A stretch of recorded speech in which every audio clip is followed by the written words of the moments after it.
Welcome back to my channel कॉममेट्स। Channel को अभी तक सब्सक्राइब नहीं करा है तो चैनल को सबसे पहले सब्सक्राइब कर लीजिए। और आज हम डिस्कस करने वाले हैं काइंड्स ऑफ कंपनीज के बारे में।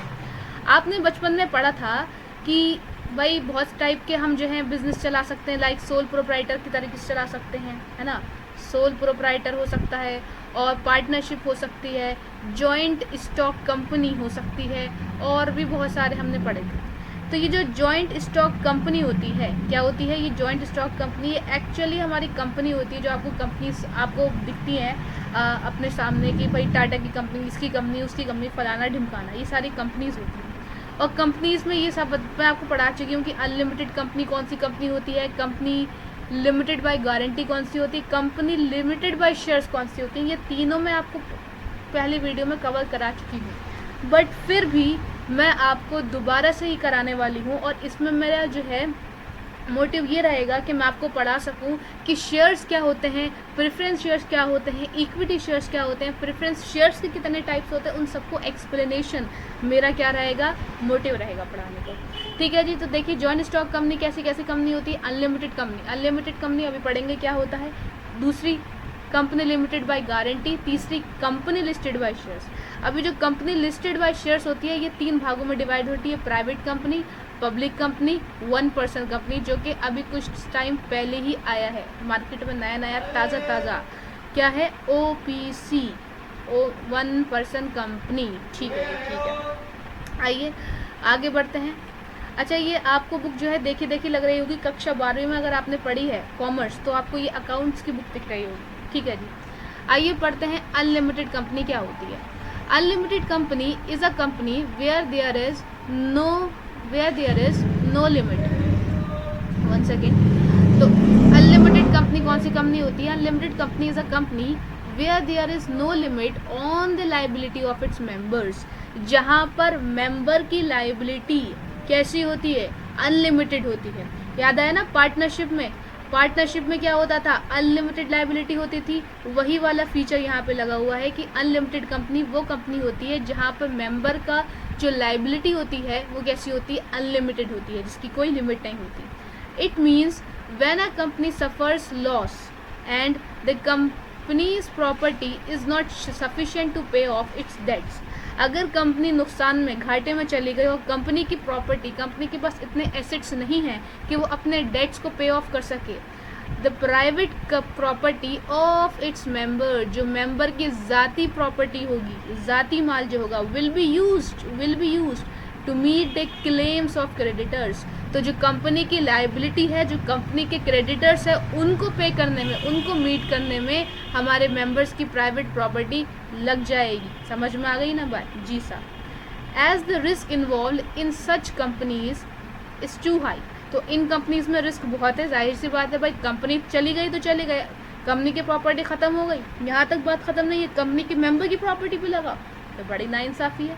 These are not found in India. Oh हो These are not found in India. भाई हिंदुस्तान में है ही नहीं, है भारत में है ही नहीं।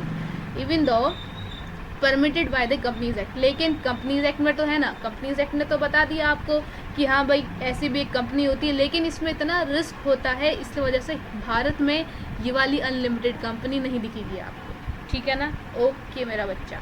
आइए फिर आगे बढ़ते हैं। आगे क्या दे रखा है? दूसरा, company limited bye, unlimited company हो गई। दूसरी कौन सी थी? Company limited by guarantee. Company कैसी है? जो गारंटी दी जाती है। कंपनी है company limited by guarantee. 1 second,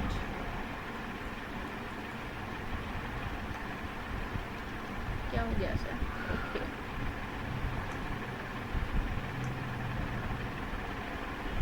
ठीक।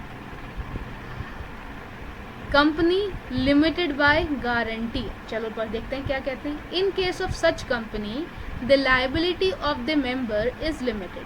भाई कंपनी ऐसी है जहां पर हमारे मेंबर्स हैं, प्यारे प्यारे जो कंपनी के मेंबर्स हैं, उनकी लाइबिलिटी कैसी है, लिमिटेड है। कहाँ तक limited? To the extent of the guarantee given by them. कितने हद तक लिमिटेड है भाई? जितने मेंबर्स ने कहा है कि भाई इतना हमको पे करना है, उतने तक ही लिमिटेड है। अब समझ में आना इसमें क्या होता है। In the event of the winding up of company, the liability of members will arise only in the event of winding up of a company. देखो ऐसा होता है, मैं किसी कंपनी की मेंबर हूँ, क्या हूँ मैं किसी कंपनी की मेंबर हूँ। सुनो बात मेरी ध्यान से, समझ में आएगी ये वाली बात भी, अभी यहाँ समझा लेते हैं, ठीक है। मैं हूँ रजा हयात, ठीक है, मैं किसी कंपनी की मेंबर हूँ, ठीक है। अब क्या हुआ है, मैंने क्या बोला है, मैंने ये बोला कि भाई जब ये कंपनी, सपोज ये कंपनी का नाम क्या है, इस कंपनी का नाम है हयात लिमिटेड, ठीक है ना। अब ये जो कंपनी है, मैंने कहा जब ये कंपनी बंद होगी, जब इस कंपनी का वाइंडिंग अप होगा या जब ये कंपनी क्या होगी, बंद होगी, तब मैं इतना कुछ पे करूँगी, ठीक है ना। मैं क्या करूँगी, इतना कुछ पे करूँगी। कब, जब ये कंपनी वाइंडिंग होगी। अब ये जो मेरी लायबिलिटी है, ये कब अराइज होगी, जब कंपनी बंद होगी। मतलब जब तक कंपनी चल रही है, जब तक मेरी कोई लायबिलिटी नहीं है, और मैं साथ ही साथ मैं उस कंपनी की मेंबर भी हूँ। वाह भाई वाह, क्या बात है, ये तो बहुत ही अच्छी बात है। लेकिन जब कंपनी बंद होगी तो मैंने गारंटी दी थी कि मैं 2 करोड़ रुपए दूंगी। कितने रुपए दूंगी, 2 करोड़ रुपए दूंगी। तो भैया कंपनी के बंद होने पे मुझे रोकड़ा निकालना पड़ेगा। कितना रोकड़ा निकालना पड़ेगा, 2 करोड़। समझ में आई ना बात। तो समझ में आ गई कि अनलिमिटेड कंपनी क्या थी, जिसमें पार्टनरशिप का फीचर लग रहा था। और कंपनी लिमिटेड बाय गारंटी कहाँ पर है, जहाँ पे मैं गारंटी दे रही हूँ कि भैया कंपनी बंद होते वक्त मैं इतना पैसा, इतना विटामिन एम दूंगी। समझ में आ रही है, नहीं आ रही है, ठीक। अब जो हमारा सबसे ज़्यादा, जहाँ पे हमारा आँख नाक कान लगा होता है, वो कंपनी कौन सी होती है, कंपनी लिमिटेड बाय शेयर्स। भाई सपोज करिए, सोचिए, यहाँ पे समझाऊँ, कहाँ समझा दूँ, तो उसको रिलेस करना पड़ेगा फिर।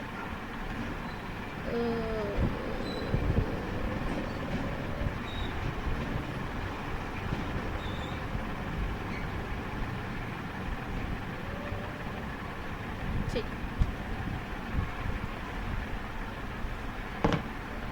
अब सपोज करिए एक कंपनी है कॉममेट्स। कौन सी कंपनी है,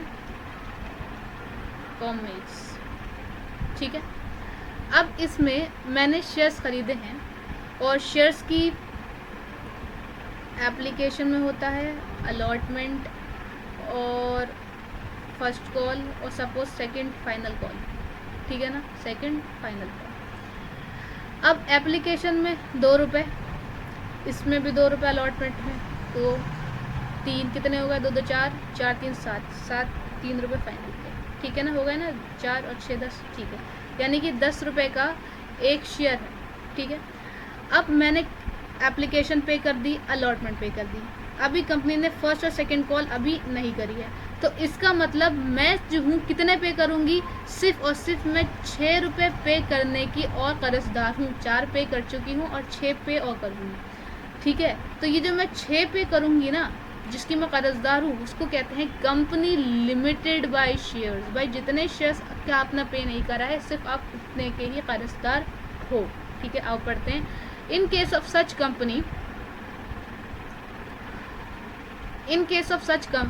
company, the liability of members is strictly limited to the extent to the nominal value मतलब face value of shares held by each of them। by एक मेंबर ने जितना शेयर्स खरीद रखा है, उस शेयर्स के नॉमिनल वैल्यू तक ही वो कर्जदार है। मेरी नॉमिनल वैल्यू 10 रुपये थी, तो मैं सिर्फ 10 रुपये तक ही कर्जदार हूँ, जिसमें से मैंने 4 रुपये या कितने रुपये पे कर दिए थे मैंने, हाँ 4 रुपये पे कर दिए थे, और मैं 6 रुपये की ही कर्जदार थी। समझ में आई। 10 रुपये क्या है मेरी नॉमिनल वैल्यू या फिर फेस वैल्यू, ठीक है। मैं सिर्फ इस 10 रुपये तक ही कर्जदार हूँ, ठीक है ना। 10 से मैं 10.5 भी नहीं दूंगी, क्यों, क्योंकि ये मैं इसकी कर्जदार नहीं हूँ। समझ में आ रही है ना बात, okay. If a member has already paid the full amount of the share, suppose मैंने 10 रुपये के 10 रुपये पे कर दिए, ठीक है ना, मैंने फुल अमाउंट पे कर दिया, he will not be liable to pay any amount, तो मैं कोई भी एक्स्ट्रा अमाउंट पे करने की हकदार नहीं हूँ। If a member has partially paid shares, जैसे कि मैंने अभी कितने पे कर दिए थे? 4 रुपये पार्शली पे कर दिए थे और पार्शली अनपेड थे। He can be forced to pay the remaining amount during the existence of the company as well as during the winding of company। तो भाई उस 6 रुपये के लिए, उस 6 रुपये के लिए यहाँ पे देखो मैंने कितना पे कर दिया था, पार्शली कितना पे कर दिया था? 4 रुपये। तो मैं रिमेनिंग अमाउंट कितना बचा था? 6 रुपये। मैं नॉमिनल वैल्यू मेरी कितनी थी? 10 रुपये। तो उस 10 रुपये में से 4 रुपये मैंने पार्शली पे कर दिया था, 6 रुपये मेरा रिमेनिंग अमाउंट था। मैं सिर्फ इसको पे करने की हकदार हूँ, इसके अलावा कोई मेरे ऊपर मैं कुछ भी नहीं कर सकता, ठीक है ना। कोई मेरे पर परमिटेशन कॉम्बिनेशन लगा के ये नहीं कह सकता लाओ भाई 6.5 रुपये दे दो, 7 रुपये दे दो ना। समझ में आई? कंपनीज में भी सब divided into private, public and 1 person company. तो कंपनी हमने पढ़ा था, कंपनी कैसे कैसे डिवाइडेड होती है। ये वाली कंपनी प्राइवेट कंपनी में डिवाइड होती है, पब्लिक कंपनी में और 1 पर्सन कंपनी में। आगे बढ़ते हैं। ये प्राइवेट कंपनी की कुछ लिखी हुई हैं बातें जो कि मैं अभी नहीं करूँगी। प्राइवेट कंपनी पब्लिक कंपनी अलग से समझाऊंगी, ठीक है ना। और मुझे याद नहीं कि मैंने समझाया या नहीं समझाया, पहले देख के बताऊंगी। अगर समझा दिया होगा तो नहीं समझाऊंगी, ठीक है ना। ओके, अदरवाइज बना दूंगी वीडियो। अब हम पढ़ते हैं, ये मैं अभी स्किप कर रही हूँ, जैसे मैंने बताया प्राइवेट पब्लिक को भी स्किप कर रही हूँ। आइए पेज नंबर 7.5 पर। शेयर्स क्या होता है? आपको पता है कोई भी कंपनी चलाने के लिए, ठीक है ना, टू रन अ कंपनी हमें कुछ इन्वेस्टमेंट करना पड़ती है। क्या करना पड़ती है? इन्वेस्टमेंट। सुन लेना, बच्चों को शेयर्स नहीं पता होता है आज तक। 8 मार्क्स शेयर्स में ले आते हैं लेकिन उनको शेयर्स नहीं पता क्या होता है, ठीक है ना। कंपनी रन करने के लिए मुझे कुछ इन्वेस्टमेंट करने की ज़रूरत होती है और इसी इन्वेस्टमेंट को हम मोहब्बत से, प्यार से क्या बोलते हैं? कैपिटल बोलते हैं, ठीक है ना। आइए पढ़ते हैं फिर हम आगे क्या लिखा हुआ है। Meaning of shares, total capital of the company. Company की टोटल कैपिटल मतलब कंपनी में जितना भी इन्वेस्टमेंट किया गया है, is divided into units of small denominators. उसको छोटे छोटे टुकड़ों में बांट दिया जाता है। कंपनी में जो कैपिटल लगती है वो बहुत हाई फाई रेट्स में लगती है, बहुत भारी भारी, करोड़ अरब, ठीक है ना, इसमें लगती है। अब एक बंदा इतना नहीं पे कर सकता या फिर वो खुद नहीं पे करना चाहता, वो पब्लिक से पैसा रेस करना चाहता है। तो वो पब्लिक से जब पैसा रेस करना चाहेगा तो उसके बदले उसको क्या देगा? ये एक प्रूफ दे देगा कि भाई हाँ तुमने क्या करा, अपना पैसा लगाया, तुमने हमारी कंपनी में अपनी कैपिटल लगाई। वो प्रूफ देने के लिए वो एक क्या नाम दे देता है? उसका नाम दे देता है शेयर्स, ठीक है ना। समझ में आ रही है बात? क्या नाम दे देता है? शेयर्स। भाई मेरी कंपनी की अगर 2 करोड़ पूरी की पूरी कैपिटल है, अब मुझे क्या करना है? मुझे लोगों से पैसा उठाना है, पब्लिक से पैसा उठाना है, तो मैं क्या करूँगी? इसको टुकड़ों टुकड़ों में बांट दूँगी, ठीक है। अभी आगे एग्जाम्पल आ रहा है। Okay, each such unit is called share. जो मैंने ये 2 करोड़ को टुकड़ों टुकड़ों में बांटा, ठीक है ना भाई। सपोज एक शेयर किसी ने ले लिया, एक शेयर राम ने ले लिया, एक शेयर श्याम ने ले लिया, ठीक है ना। ये जो मैंने राम और श्याम को दिया है, क्या दिया है? Share, small units. इसका स्मॉल यूनिट दिया है, समझ में आ रही है ना, स्मॉल यूनिट दिया है। उस स्मॉल यूनिट को हम बोलते हैं मोहब्बत से शेयर, ठीक है। अब एग्जाम्पल पढ़ लेते हैं। For example, if the total capital of the company is 10 lakh. Company ने कहा है कि भाई हम अपनी हमारी जो कंपनी है उसमें सिर्फ और सिर्फ 10 लाख रुपए ही इन्वेस्टमेंट करेंगे, उसके 10 लाख रुपए ही कैपिटल रखेंगे। 10 लाख रुपए की कैपिटल है और ठीक है ना। अब उस 10 लाख के टुकड़े टुकड़े कर दिए गए उस कैपिटल के। उन्होंने बोला इसको डिवाइडेड इनटू 1000 यूनिट्स, उसको 1000 यूनिट्स में डिवाइड कर दो। और ठीक है ना, हर एक यूनिट कितने रुपए का होगा? 10 रुपए का होगा। समझ में आ रही है ना बात? यानी कि 1 लाख यूनिट कितने रुपए के हैं? 10 रुपए का। एक 10 रुपए का है तो टोटल कितना हो गया? 10 लाख, ठीक है। Each unit of 10 will be called a share. तो ये जो 10 रुपए का हिस्सा है, शेयर का मतलब क्या होता है? हिस्सा। जो 10 रुपए का एक बंदा जाके शेयर लेगा, जब रजा हयात 10 रुपए का जाके शेयर लेगी, समझ में आ रही है ना बात? 10 रुपए जाएगी और एक स्मॉल यूनिट ले लेगी। क्या बोला मैंने? जब मैं रजा हयात क्या करूँगी? 10 रुपए लेकर जाऊँगी और एक स्मॉल यूनिट ऑफ कैपिटल ख़रीद लूँगी। स्मॉल यूनिट ऑफ कैपिटल, ये डबल एल जो है ब्लैक में चला गया है। स्मॉल यूनिट ऑफ कैपिटल क्या लूँगी?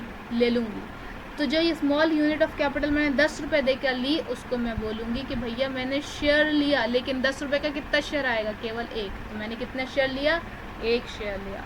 समझ में आ रही है ना बात? ये बात मेरी है ना? समझ में आ रही है या नहीं आ रही है? आ रही होगी भाई सबको समझ, ठीक है ना? मैं रब कर दूँ। Okay okay okay okay okay okay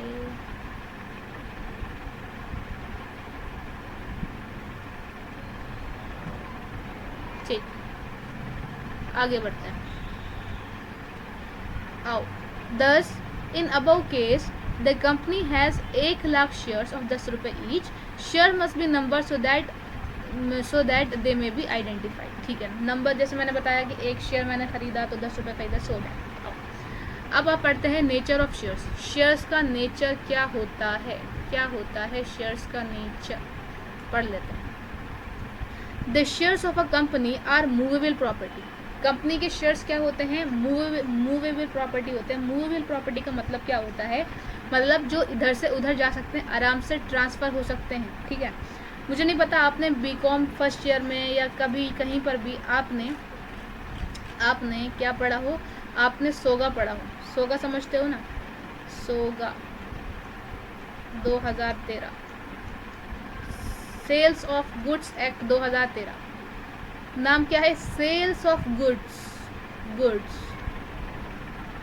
जब आप पढ़ते हो ना गुड्स की डेफिनेशन वहाँ पर, तो आपको पता चलता है कि शेयर्स भी उन गुड्स की डेफिनेशन के अंडर कवर होता है। ठीक है ना? Shares, the term shares is also covered under the definition of goods. ठीक है ना? ये आपको जब पता चलेगा जब आप सोगा पढ़ोगे। मैंने सोगा पढ़ रखा है अपने सीए फाउंडेशन में, सो आई नो कि इसमें शेयर्स कवर होता है। और शेयर्स क्या है? मूवेबल प्रॉपर्टी है। मूवेबल प्रॉपर्टी, मूवेबल प्रॉपर्टी है।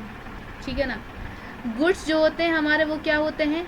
गुड्स हमारे होते हैं मूवेबल प्रॉपर्टी होते हैं।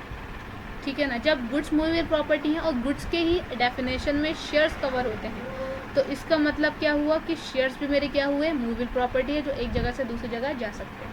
फॉर एग्जांपल ये जो मैं लैपटॉप पे आपको पढ़ा रही हूँ, ठीक है ना, ये जो लैपटॉप है ये एक मूवेबल प्रॉपर्टी है।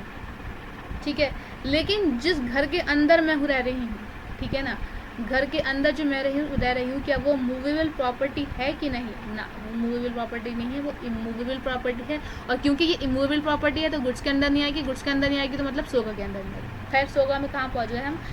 यही कह रहे हैं कि जो हमारी ये जो है हमारा जो शेयर्स है उसका नेचर क्या है? वो एक मूवेबल प्रॉपर्टी है, transferable in the manner provided by the article of association of the company. ठीक है ना? वो हम एओ के अकॉर्डिंग हम ट्रांसफ़र कर सकते हैं।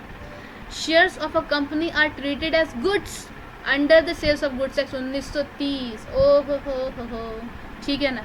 अब आप कहेंगे सेल्स ऑफ गुड्स एक्ट 1930, हाँ मैंने गलत बोल दिया, यहाँ पे मैंने बोल दिया सोगा 2013। एक्चुअली कंपनीज एक्ट 2013 होता है, मैंने कंपनीज एक्ट में यहाँ पे लिख दिया, यहाँ पे 1930 आएगा। My mistake. ठीक है ना? Okay, my bad. Okay, this can be, ये क्या होते हैं? शेयर्स जब एक मूवेबल प्रॉपर्टी है तो हम शेयर्स को सोल्ड भी कर सकते हैं, उसको परचेज भी कर सकते हैं, किसी को वसीयत में भी लिख के दे सकते हैं। जी भाई, मैंने क्या करा, मेरे पास शेयर्स थे, मैंने किसी को गिफ्ट कर दिए। वाह भाई वाह। शेयर्स क्यों? क्योंकि शेयर्स एक मूवेबल प्रॉपर्टी है।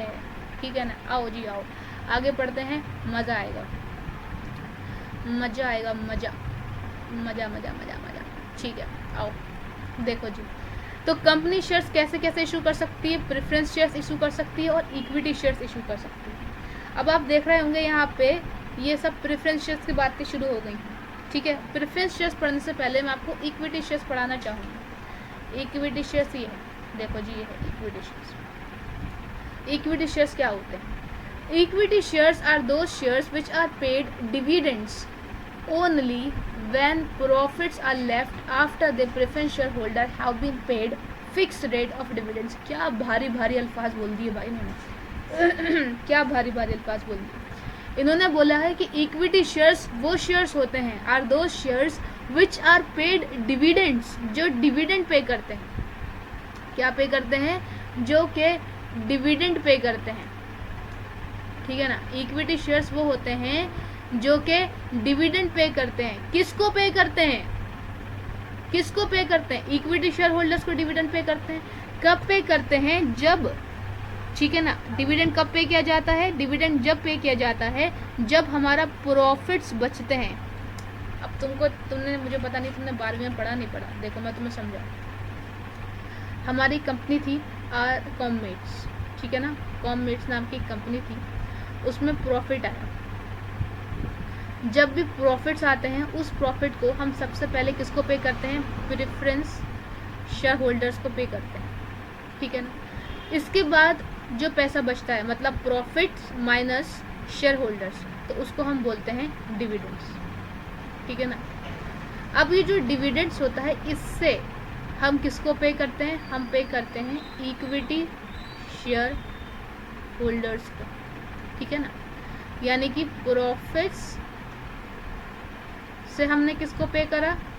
प्रेफरेंस शेयर होल्डर को।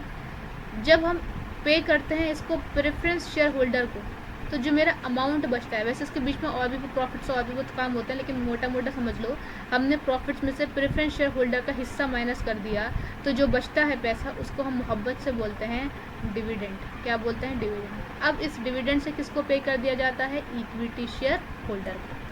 यहाँ तक बात समझ में आई? अगर मेरी वॉल्यूम ज़रा से भी डाउन हो रही हो तो आप फुल कर लो, एयरफोन्स लगा लो, ठीक है ना।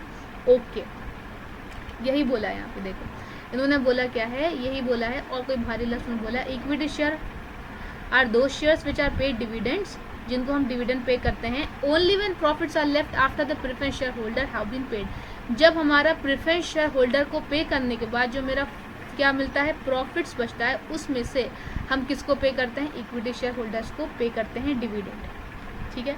इन other words there will be no fix rate of dividend on equity shares, मतलब इक्विटी शेयर्स को हर बार कितना डिविडेंड पे किया जाएगा ये फिक्स नहीं होता है। ये डिपेंड करता है कि भाई हमारा प्रॉफिट्स प्रेफरेंस शेयर्स को देने के बाद कितना बचा, जितना बचेगा उसमें से पे किया जाएगा। समझ में आ रही है बात जी? ओके, कहाँ थे हम? Okay, if in a particular year there are no profits और इनसफिशिएंट प्रॉफिट्स, अगर किसी साल हमारा प्रॉफिट बचा ही नहीं, मतलब हमने प्रेफरेंस शेयर होल्डर को तो पे कर दिया और पे करने के बाद हमारे पास डिविडेंड बचा ही नहीं, यहाँ पे इन्होंने प्रॉफिट्स लिख रहे हैं बार बार, यहाँ पे डिविडेंड लिखना चाहिए। अगर हमें डिविडेंड बचा ही नहीं तो क्या हम इक्विटी शेयर्स होल्डर्स को पे कर पाएंगे? तो उन्होंने बोला will receive nothing, the equity shares will receive nothing. If the company earns more profit, अगर कंपनी ने ज़्यादा मुनाफा कमा लिया, they get a higher rate of dividend, ठीक है ना। तो भाई प्रेफरेंस शेयर्स होल्डर को पे करने के बाद भी उनके पास क्या बचा? ज़्यादा डिविडेंड बचा, हायर रेट ऑफ डिविडेंड बचा।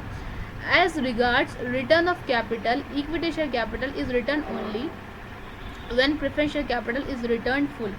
अच्छा, अभी सिर्फ यहाँ तक समझ लो, यहाँ तक कोई परेशानी वाली बात है कि नहीं? हाँ भाई, यहाँ तक मुझे इक्विटी शेयर समझ में आ गया कि क्या भला हो। ओके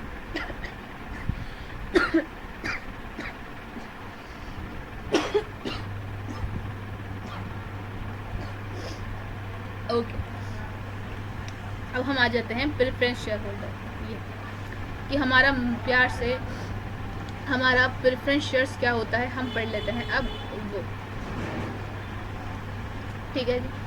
प्रेफरेंस शेयर, अच्छा प्रेफरेंस का मतलब क्या होता है? किसी को प्रायोरिटी देना, किसी को प्राइम पे रखना, मतलब सबसे ऊपर रखना, प्रेफरेंस ज़्यादा देना, मतलब प्रायोरिटी ज़्यादा, किसी को अहमियत देना। प्रेफरेंस, सबसे पहले हम तुम्हारा काम करेंगे क्योंकि तुम मेरे लिए प्रायोरिटी हो, ठीक है ना। Preference shares are those which carry the following two rights. Okay, preference shares वो शेयर्स होते हैं जो ये दो राइट्स रखते हैं। अगर ये दो राइट्स नहीं होंगे तो उसको प्रेफरेंस शेयर्स हम नहीं कह सकते। They have a right to receive a dividend at a fixed rate. जो हमारे प्रेफरेंस शेयर होल्डर्स होते हैं उनको जो प्रॉफिट मिलता है, ठीक है ना, वो कैसा मिलता है? फिक्स रेट पे, एक रेट फिक्स होता है, उसी रेट पर मिलता है। Before any dividend is paid on equity shares, equity shares को डिविडेंड पे करने से पहले हमें क्या देना पड़ता है? प्रेफरेंस शेयर होल्डर को प्रॉफिट देना पड़ता है, वो भी किस रेट पे? फिक्स रेट पे। ये अभी मैंने इक्विटी शेयर्स बताया, उससे बात क्लियर हो गई थी। When the company is wound up, they have a right to the return of capital before that of equity shares। देखो मैंने लास्ट वाला इक्विटी शेयर्स का भी एक पॉइंट छोड़ा था, इसका भी छोड़ूंगी, ये बाद में करेंगे ये वाले पॉइंट।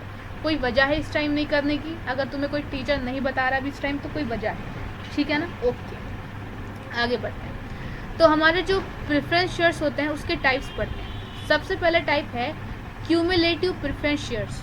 अच्छा, आप लोगों को सही दिख रहा है ना? ये मैं और बड़ा करूँ, अब सही है ना? ओके, तो क्यूमुलेटिव प्रेफरेंस शेयर्स की बात कर लेते हैं। क्यूमुलेटिव का मतलब क्या होता है? प्लस होते जाना, ऐड ऑन, ठीक है ना? क्या मतलब होता है? ऐड होते जाना, प्लस होते जाना, प्लस प्लस प्लस। क्या किसका मतलब होता है ये? क्यूमुलेटिव का मतलब होता है, ठीक है ना? ओके, आगे बढ़ते हैं। Cumulative preference shares are those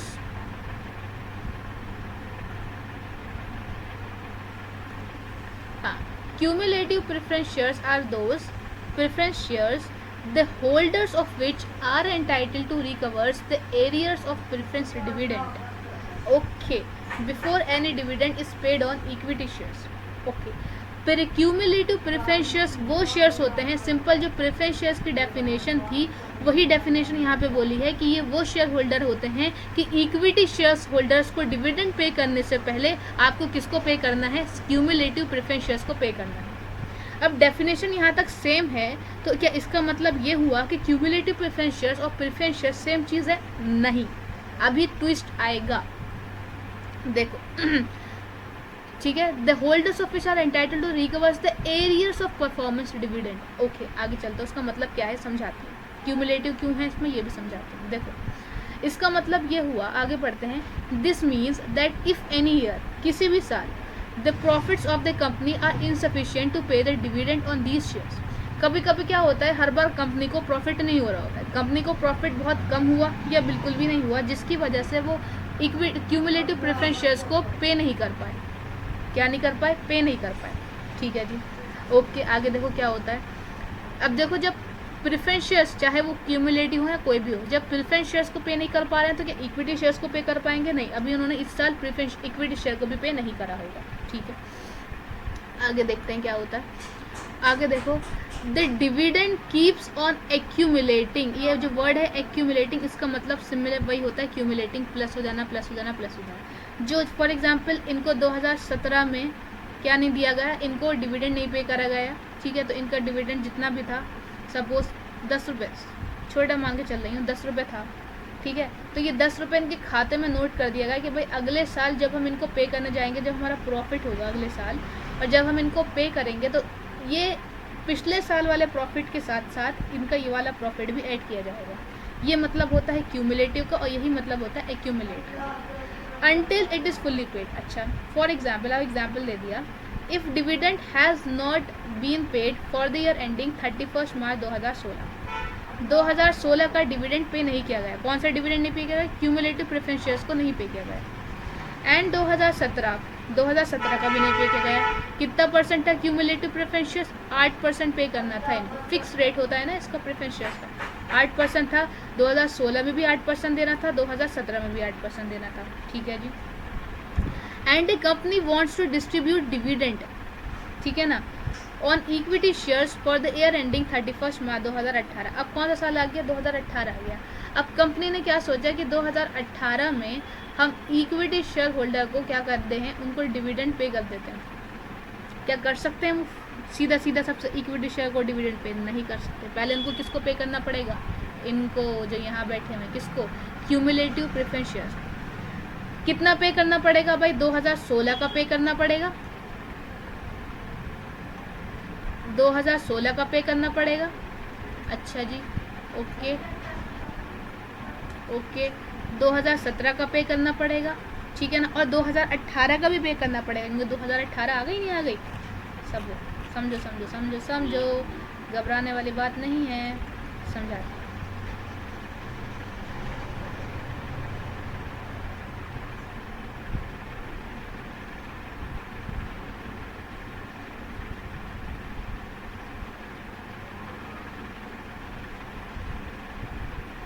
मेरी राइटिंग इतनी बुरी नहीं है क्योंकि मुझे इतना टैबलेट पे वर्क करने की आदत नहीं है ना अभी, तो इस वजह से हो रही है। बात शुरू कब से हुई थी? बात शुरू हुई थी हमारी 2016 से। आपको पता है कि ईयर एंड कब होता है, मार्च में होता है, 31 मार्च। तो मैं डायरेक्ट 2016 लिख लूँ तो आप समझ जाना कि आखिरी 31 मार्च 2016, 2016, 2017 और 2018। एक होते हैं प्रेफरेंस शेयर्स, एक होते हैं इक्विटी शेयर्स, ठीक है। तो कंपनी का जो भी प्रॉफिट होता है सबसे पहले वो किसको जाता है, प्रेफरेंस शेयर्स। अब 2016 में उनको इतना प्रॉफिट नहीं हुआ तो इन्होंने नहीं दिया, ठीक है, नहीं दिया। 2017 में भी नहीं दिया और 2018 में इनको जब प्रॉफिट हुआ तो ये कहने लगे चलो इक्विटी शेयर्स को पे कर देते हैं। तो क्या डायरेक्ट इक्विटी शेयर्स को ही प्रॉफिट पे कर देंगे? नहीं भाई, ये नहीं कर सकते। तो इस साल का कितना परसेंट था, 8% फिक्स रेट था। 2017 का भी 8% था और 2018 का भी 8% था। अब 2018 में हम यहाँ खड़े हैं, कहाँ खड़े हैं, 2018 में खड़े हैं और देख रहे हैं क्या हुआ है। अब 2018 में हमें हुआ प्रॉफिट, सफिशिएंट प्रॉफिट हमें हो गया 2018 में। अब जब 2018 में है, हम पहले किसको पे करेंगे, प्रेफरेंस शेयर होल्डर्स को पे करेंगे। तो सबसे पहले हमको ये 2016 का 8% देना पड़ेगा, 2017 का 8% देना पड़ेगा और 2018 का, यानी कि कितना परसेंट उनको सबसे पहले देना पड़ेगा, 24% किसको देना पड़ेगा, प्रेफरेंस शेयर होल्डर को देना पड़ेगा, ठीक है ना, प्रेफरेंस शेयर होल्डर को दे करना पड़ेगा। उसके बाद जो प्रॉफिट यानी कि जो अब बचता है उसको हम क्या बोलते हैं, डिविडेंड। क्या बोलते हैं हम, डिविडेंड।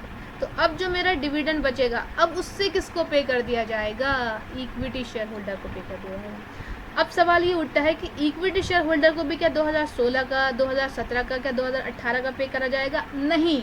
अभी इक्विटी शेयर्स की डेफिनेशन में हमने कब पढ़ा था कि जब जिस साल इनको प्रॉफिट नहीं हो रहा होगा उस साल हम इनको पे नहीं करेंगे। मतलब 2018 में प्रॉफिट हो रहा है तो केवल कौन से साल पे करेंगे इनको, 2018 में पे करेंगे।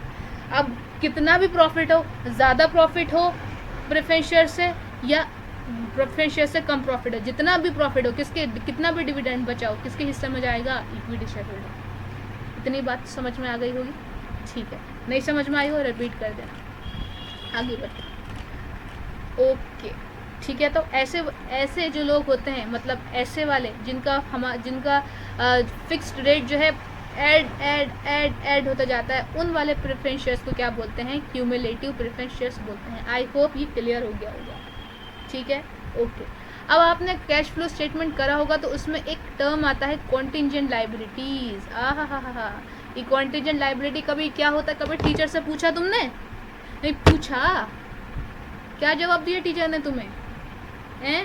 ये जो कमिटमेंट्स होते हैं क्या होते हैं, पीछे तुमने पूछा कभी तुमने टीचर से? ये सिर्फ ऐसी लिख दिया 6 मार्क्स का, आ भी गया 6 मार्क्स। यही तो प्रॉब्लम होती है बच्चों की, वो 6 मार्क्स और 8 मार्क्स ले आ जाते हैं। 8 मार्क्स किसमें, शेयर्स में, और 6 मार्क्स किसमें, CFS में, कैश फ्लो स्टेटमेंट में। लेकिन उनको नहीं पता होता कि कॉन्टिंजेंट लायबिलिटी क्या होती है और कमिटमेंट्स क्या होते हैं। तो अब पता चल जाएगा कि हम ठीक है ना, जो हमारा डिविडेंड एरियर होता जाता है, जो हर साल डिविडेंड हमारा आउटस्टैंडिंग हो जाता है, जैसे कि 2016 में आउटस्टैंडिंग रहा 8%, ठीक है ना। अब जब 2016 का मैं क्या बनाऊंगी, कैश फ्लो स्टेटमेंट बनाऊंगी ना, तो उसमें ये 8% डाल दूंगी कि भाई आउटस्टैंडिंग है, एरियर है डिविडेंड का। एरियर का मतलब क्या होता है, आउटस्टैंडिंग। ये डिविडेंड क्या है मेरा, ये प्रॉफिट कैसा है, ये आउटस्टैंडिंग है, मुझे पे करना है। कब पे करना है, जब प्रॉफिट होगा।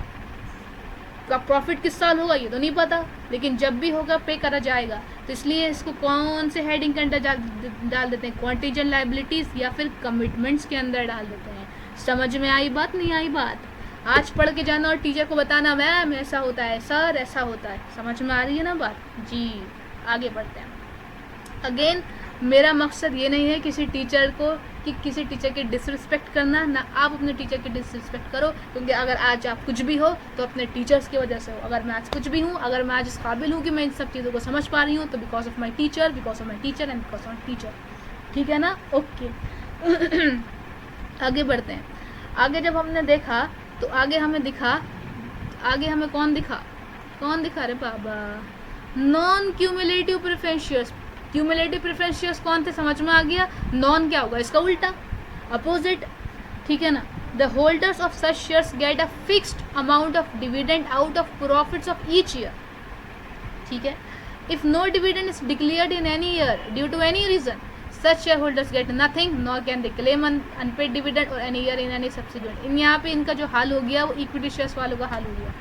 किस जैसा हाल हो गया इनका, इक्विटी शेयर्स वालों का। जैसे कि इक्विटी शेयर्स को अगर जिस साल प्रॉफिट नहीं हो या कम प्रॉफिट है, इनको प्रॉफिट नहीं मिलता है, इनको डिविडेंड नहीं मिलता है। सिमिलरली अगर किसी साल क्या हो गया है, हमें प्रॉफिट नहीं हुआ है और हम कौन से शेयर होल्डर्स हैं, non cumulative preference share holder हैं, और हमें फिक्स रेट में अमाउंट नहीं मिला है, तो हम जिस साल प्रॉफिट होगा उस साल हम क्लेम नहीं कर सकते। ठीक है ना, क्यों? क्योंकि हम कौन से हैं, non cumulative preference share holders हैं। सिंपल। जब एक क्यूमुलेटिव प्रेफरेंस शेयर समझ में आ गया तो नॉन क्यूमुलेटिव प्रेफरेंस शेयर तो ऑटोमेटिकली समझ में आ जाने का है। समझ में आ रही है ना बात? ओके मेरा बच्चा, ओके आगे बढ़ते हैं। आगे जब हमने आंखें खोली तो मेरा बच्चा क्या दिखा, पार्टिसिपेटिंग, ओहो हो पार्टिसिपेटिंग प्रेफरेंस शेयर्स। कौन से शेयर्स हैं जो पार्टिसिपेट कर रहे हैं? क्या मतलब है मैम, समझा दो यार, समझा दो, आओ। Such shares, in addition to the fixed preference dividend, carry a right to participate in the surplus profits. If any, पहले रीड कर लेते हैं। After dividend at stipulated rate has been paid to equity shareholders. क्या मतलब? भाई equity share holder को हम कब पे करते हैं? बताओ जरा, कब पे करते हैं? ओ लल्ले, कहाँ गया वो, कहाँ गया, कहाँ, ज़्यादा पढ़ लिया क्या आज? रब कर भाई रब।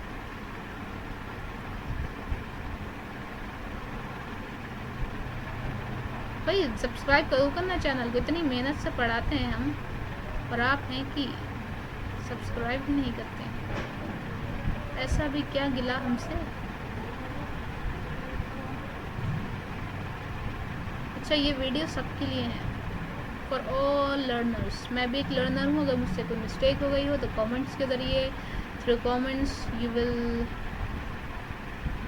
क्या मुझे बता सकते हो, you will inform me that मैं गलत हूँ इस जगह पर, या इस जगह मुझे कुछ और भी सीखना चाहिए था। तो प्लीज़ बेशक आप मुझे बता सकते। तो और समझना चाहिए ना, ठीक। हम क्या बात कर रहे थे? हम बात कर रहे थे पार्टिसिपेटिंग प्रेफरेंस शेयर्स। ठीक है, अभी कैसे शेयर्स होते हैं देखो। पार्टिसिपेटिंग प्रेफरेंस शेयर्स का मतलब है कि हम क्यूमुलेटिव प्रेफरेंस शेयर्स तो हैं ही हैं, अच्छा उसके अलावा उसके एडिशन में भी हम कुछ और हैं, उसके एडिशन में भी कुछ और हैं का मतलब मैं समझा रही हूँ,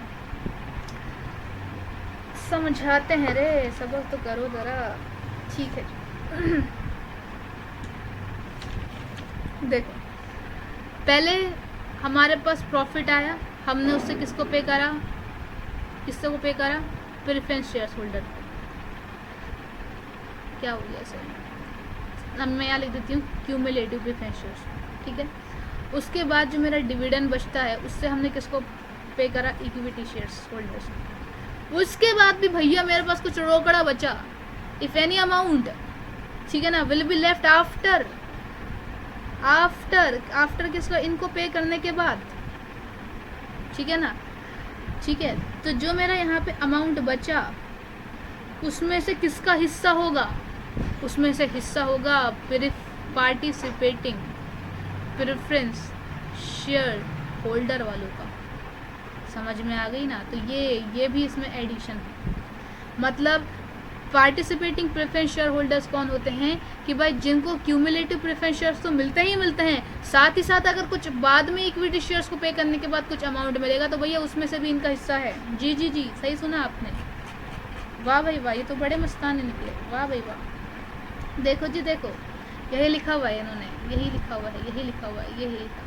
Such shares in addition to the fixed preference dividend carry a right to participate in the surplus profit if any अगर होता है कब, after dividend at a stipulated rate has been paid to equity shareholders। Stipulate मतलब पता होता है ना, stipulate का मतलब होता है जो मैंने गारंटी दी थी या मैंने जो प्रॉमिस किया था कि हाँ भाई इतने रेट पे तुम्हें दूंगी, तो इक्विटी शेयर होल्डर को पे करने के बाद भी कुछ पैसा बचता है, तो उसमें हकदार कौन भी होता है, पार्टिसिपेटिंग प्रेफरेंस शेयर्स भी होता है। Similarly in the event of winding up if after paying back both preference and equity share holders there is still some left, जैसे कि मैंने कंपनी बंद करी और सबको पे करने के बाद, मतलब प्रेफरेंस शेयर्स को भी और इक्विटी शेयर्स को भी पे करने के बाद अगर कुछ सरप्लस लेफ्ट करता है तो उसमें भी कौन हकदार होता है? पार्टिसिपेटिंग हकदार होता है। Such share holders are entitled to receive a pre determined proportion of surplus. वाह भाई वाह, इनके हाथ में तो लड्डू ही लड्डू हैं। समझ में आ गया तो लाइक ठोको। नेक्स्ट पढ़ते हैं। नेक्स्ट आपको जो दिख रहा होगा वो दिख रहा होगा नॉन पार्टिसिपेटिंग प्रेफरेंस शेयर्स। ये तो मुझे समझाने की ज़रूरत ही नहीं है ना, पार्टिसिपेटिंग का उल्टा नॉन पार्टिसिपेटिंग। ठीक है जी, आओ। Such charges get only a fixed rate of dividend every year and do not carry a right to participate in the surplus profit or in any surplus or winding up। भाई अगर मेरा कुछ बचता है amount, ठीक है ना, मेरा अमाउंट इफ़ एनी अमाउंट बचता है मेरा, ठीक है ना, if any amount will be left after fully paid of equity share holders, तो उस अमाउंट में ये नॉन पार्टिसिपेटिंग वाले क्लेम नहीं कर सकते। भैया मुझे भी रोकड़ा दो, ये क्लेम नहीं कर सकते। They are not entitled to receive any amount after paying off equity shareholders। ठीक है ना, और ना ही जब मेरी कंपनी बंद होगी ना तभी कहेंगे कि भाई कुछ पैसा बचा हो तो मुझे दे दो, ना दोनों कंडीशन में ये नहीं कह सकते। ठीक है ना जी। Unless expressly provided, the preference shares are usually non-participating। अगर ये खैर बात है आपको समझने की नहीं है, यहाँ तक समझ लिया काफ़ी है। ठीक है ना, अगर एक्सप्रेसली बोला होगा, शुरू में कुछ वार्तालाप हुई होगी कि भाई ऐसा होगा तो लेंगे, तब की बात और तब होगा। अनलेस अगर बात नहीं हुई हुई ऐसी है तो यही वाली कंडीशन चलेगी। आगे बढ़ते हैं। अब आता है हमारा प्यारा प्यारा रिडीमेबल प्रेफरेंस शेयर होल्डर। बड़े टीचर्स नाम देते हैं रिडीमेबल प्रेफरेंस शेयर्स, कभी समझाया नहीं रिडीमेबल प्रेफरेंस शेयर क्या होता है। रिडीमेबल का मतलब होता है कैशेबल, मतलब जो कैश के ज़रिए बाहर को आ जाए, रिडीम कैश। ठीक है। Such shares are those which will be repaid by the company within a stipulated period in accordance with the terms of issue and the fulfillment of certain conditions laid down in section 55 of the Companies Act 2013। देखो जी, redeemable preference shares कौन से होते हैं, सुन लो बात मेरी। जिन लोगों ने ये वाले शेयर्स खरीद रखे होते हैं कंपनी से, तो सेक्शन 55 के अंदर कुछ कंडीशंस के बाद इन शेयर्स को क्या कर देते हैं, कुछ समय के बाद इन शेयर्स को कंपनी दोबारा ख़रीद लेती है। दोबारा ख़रीदेगी, कैसे ख़रीदेगी? भाई तुम हमें शेयर्स दो, उसके बदले क्या लो? Cash flow. समझ में आई ना बात। फॉर एग्जांपल मैंने कॉमेट्स लिमिटेड में मैंने कौन से शेयर्स खरीद रखे हैं? रिडीमेबल शेयर्स खरीद रखे हैं, रिडीमेबल प्रेफरेंस शेयर्स। ठीक है, ओके। अब उनके सेक्शन 55 के हिसाब से, कंपनीज एक्ट 2013 के सेक्शन 55 के हिसाब से कुछ टाइम के बाद कंपनी मेरे पास आएगी। ओ कौन सी कॉमेट्स मेरे पास आएगा? ओ भाई राजा हयाते, ओ हयाते ऐसा करो भाई, हमारा रिडीमेबल शेयर्स हैं, कैश लो, शेयर्स लो। मैं कहूँगी क्यों भाई, क्यों? शेयर्स तो मेरे हैं। कहेगा ना ये कोई आम शेयर्स नहीं है, ऐसे वैसे शेयर्स नहीं है, ये कैसे शेयर्स लिए थे तुमने? Redeemable preference share. मुझे सेक्शन 55 पढ़ाएगा कॉमेट्स कंपनीज एक्ट का। मैंने कहा अच्छा भाई ठीक है, ले ले तू मेरे शेयर्स, और मुझे बदले में क्या दे दे? कैश दे दे। इसलिए हम इसको क्या बोलते हैं? रिडीमेबल प्रेफरेंस शेयर्स बोलते हैं। आगे मेरा बच्चा, आगे बढ़ते हैं। आगे देखो जी, आगे दे रखे इररिडीमेबल प्रेफरेंस शेयर्स, या फिर मैं बोल सकती हूँ non redeemable, opposite of redeemable. ठीक है। Irredeemable preference shares are those the capital of which can not be refunded before winding up. जब तक कंपनी बंद नहीं होगी, जब तक मैं अपनी कैपिटल, अपने शेयर्स नहीं दूंगी कंपनी को। According to section 55 of the companies act 2013, no company limited by shares shall issue any preference shares which is irredeemable or is redeemable after the expiry of 20 years from the date of its issue। Issue करने के 20 साल के बाद irredeemable shares issue नहीं हो सकते। Simple सी बात है, रिडीमेबल प्रेफरेंस शेयर्स का अपोजिट। ठीक है ना? ठीक है, ओके, समझ में आ गई। आगे बढ़ते हैं। किसी भी पॉइंट नहीं समझ में आया हो तो प्लीज़ यार मुझे बता देना। ठीक है, आगे बढ़ते हैं। कौन सा है? Convertible preference shares. कन्वर्टेबल का मतलब क्या होता है? एक चीज़ में दूसरी चीज़ से चले जाना, कन्वर्ट हो जाना। Okay. Holders of these shares have a right to get their preference shares converted into equity shares at their option according to the terms of issue। भाई मेरे पास ऐसे प्रेफरेंस शेयर्स हैं जो कन्वर्टेबल हैं। मतलब जब मेरा मन करेगा, ठीक है ना, जब भी मेरा मन करेगा टर्म्स ऑफ इशू के हिसाब से, जब भी मेरा मन करेगा मैं उसको कन्वर्ट करा लूँगी। किस में कन्वर्ट करा लूँगी? इक्विटी शेयर्स में, ठीक है ना। मतलब मैं प्रेफरेंस शेयर से के डब्बे से निकल के कौन से डब्बे में आ गई? इक्विटी शेयर्स पर डब्बा होता नहीं है, मैं ऐसे कह रही हूँ, ठीक है ना। तो इसको, ऐसे शेयर्स को हम बोलते हैं कन्वर्टेबल प्रेफरेंस शेयर्स। समझ में आ गई ना बात जी।